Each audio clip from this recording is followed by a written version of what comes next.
Hi, everyone. Thank you so much for tuning in. I'll certainly try to keep this short and sweet. There's a lot of confusion in the real estate world right now with the recent class action lawsuit settlement against NAR and how that's changing things a little bit in our industry. I've been getting a ton of phone calls from previous clients of mine saying, "Hey, Dan, what does this mean for us when we do decide to list our property in the future?" Again, a lot of confusion with some existing clients of mine, both on the purchase and on the listing side. So wanted to put this video really together to provide some clarity because there's so much misleading information that's out there. There's a lot of false claims the media is putting out there where sellers are no longer allowed or they don't need to pay any sort of compensation. That's completely false. So again, just wanted to provide some further clarity as to what's happening. Didn't want to roll up this video out too early as there's so many changes over the course of the last few months with NAR implementing new rules and regulations, and then withdrawing them from the the following week. So really wanted to get a better firm and understanding of what's happening. And now that things have been implemented as of August 15th, just wanted to provide some objective facts as to what's happening with the real estate process. So today, really wanted to cover three main things: the settlement itself, how the settlement is going to ultimately impact the purchasing process, and how that's going to impact the listing side. So this all stemmed back in May. Sellers were essentially stating that they were unaware that the commission rates were negotiable.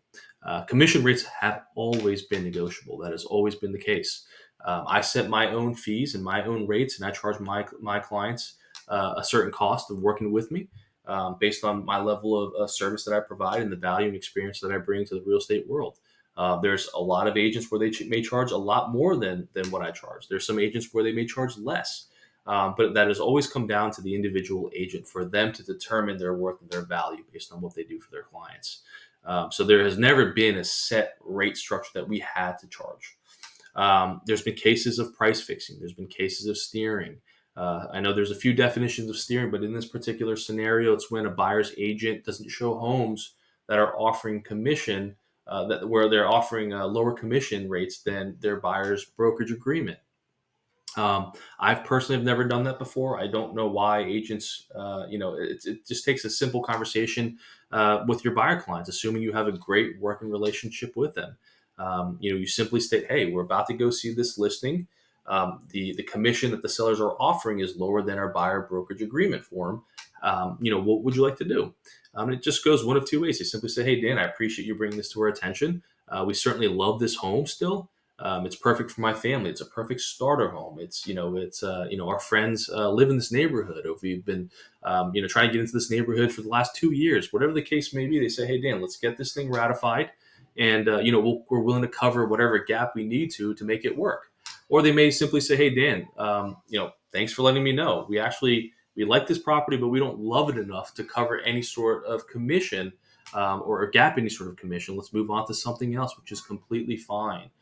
So I think we as realtors, we have to do a better job at being transparent and being upfront and honest, with our clients, which is what I strive to do, which is what I do with everybody that I support and that I work with.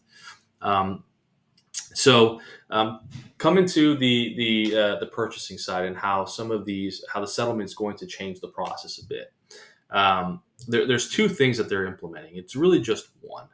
One of the new rules is now we are required to have what you call an exclusive buyer brokerage agreement signed prior to providing any sort of substantial real estate services like showing multiple properties.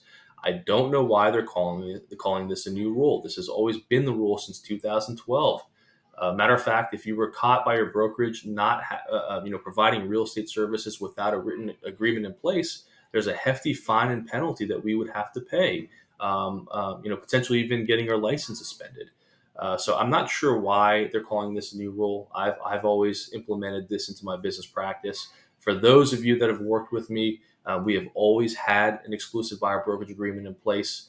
And I think it's really important to really define the working relationship and having that in writing, stating that I'm representing you as your realtor to purchase the property.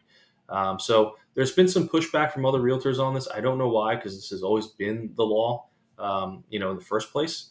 But why wouldn't you want to have something in writing? I mean, who wants to work for free? So, anyhow, I've never, especially I think the biggest thing here is some agents will just send off the exclusive buyer brokerage agreement without explaining what's on there. Whereas with every buyer consultation, I'll break down the terms and conditions. I'll explain and answer any questions and get them to feel comfortable about what they're signing. And if you can do that, I think most majority of buyers that are out there will feel comfortable signing the agreement. So I've personally have never had an issue with that. But the biggest change that's happening now is that listing agents. So we can no longer market or advertise the commission that's being paid out on the listings. So what does that mean, on the purchase side? So when we're now looking at listings to tour, I can no longer see as your buyer's agent the commission that's being offered. So that changes a little bit, but again, it's just it's an easy process. All it takes now is just to pick up the phone and call the listing agent directly and ask if the sellers are willing to compensate towards the commission, for the buyer's agent's fees. That's all it is. And they've actually revised the first page of the residential sales contract. So now, if you look at the bottom of the first page, there's a section in there where you'll actually put in an actual percentage of what you want the sellers to cover towards your buyer's agent's cost. So all of that stuff is negotiated prior to even ratifying. So it changes slightly in terms of how we submit offers, but ultimately not too much. And quite frankly, I've submitted several offers even after these new rules and regulations being implemented. I've yet to come across a listing where I've had issues with sellers covering my fee and my rate.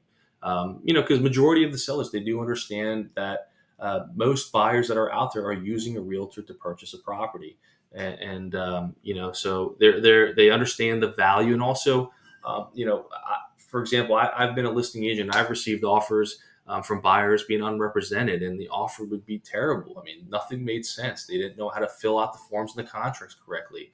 They didn't understand the terms and conditions. So I think a lot of sellers in this market, they understand that if a buyer is coming in with an offer being represented by a competent buyer's agent, there's a lot, it reassures them and lets them know that they can feel good about moving forward on a contract. But also at the same time, as a seller, if you're offering compensation, it gives your property more exposure, ultimately resulting in more showings in your property, more interest, ultimately leading to multiple offers, and sometimes even an over escalation and selling over your initial list price. So it changes a little bit, but it does change some things. And let's talk about the listing side. Because as a listing agent, we're no longer able to advertise commission in the Bright MLS system. There's a couple changes that has been approved, and you have to have a written consent and an agreement in place with your sellers prior to doing this. One of the options now is that because we can't advertise the commission in the MLS system, we can actually advertise the commission outside of the MLS. What do I mean by that? Any sort of marketing flyers, any sort of social media posts on Facebook, landing pages, personalized websites for your individual listings. You can actually advertise all that commission in there. For example, on Glock Homes, when I get a listing, for example, as long as it's not tied as long as it's 2 clicks away from the Bright MLS system, I can actually advertise the commission that's being paid out on my listings. So that's one way of doing it. The second option is to essentially wait until we receive offers. Because now, remember, the first page of the residential sales contract is actually now going to have a section for buyers agents to fill out, requesting a certain percentage to be covered by the sellers. That's really all it is. And just to kind of set an example in terms of how this would work. So let's assume that we have a listing. You and I have a conversation, assuming you're a seller, and you say, "Hey, Dan, I'm willing to offer X amount in commission towards the buyer's commission, but just keep that in your back pocket." So that would be strictly a very private conversation between us. I would then get a phone call on my listings from buyer agents requesting and asking if we're providing compensation. And I would simply respond by saying, yes, my seller is willing to work with offers asking for compensation. I just would not give them the actual percentage amount. So we would essentially just take it from there once we receive the offers and start negotiating. And we'll, especially with multiple offers, we run net proceeds to see what your net is going to be, based on the offers coming in. So that is the bulk of the changes. Ultimately, I think with a lot of the misleading media and that's out there. Unfortunately, I do think the first-time home buyers are going to be impacted the most in the short term. I think this will fizzle out because, again, majority of sellers understand the importance and the value of providing compensation for the buyer agents. But I think, again, in the short term, I think first-time home buyers are going to be impacted due to a lot of the misleading news articles that are out there stating that the sellers no longer have to pay compensation or cover any compensation or not allowed to even pay compensation for the buyer's agents. So there may be some sellers out there where they have that in mind, where you may have a first time home buyer trying to pursue it, and not only do they have to cover their down payment, their closing fees, but now potentially their buyer's agent's fees. But I really do think that portion is going to phase out. Again, personally, I have submitted offers for first time home buyers in this market after the changes and have yet to come across an issue with the seller covering that cost for them. So anyhow, I hopefully you found this video to be useful. If you have any questions, feel free to call me, text me, email me. I try to make myself available for all of my clients. And again, thank you so much for the continued support and referrals to families and friends. It means so much to me. But again, have a wonderful day and hope to connect with you guys soon.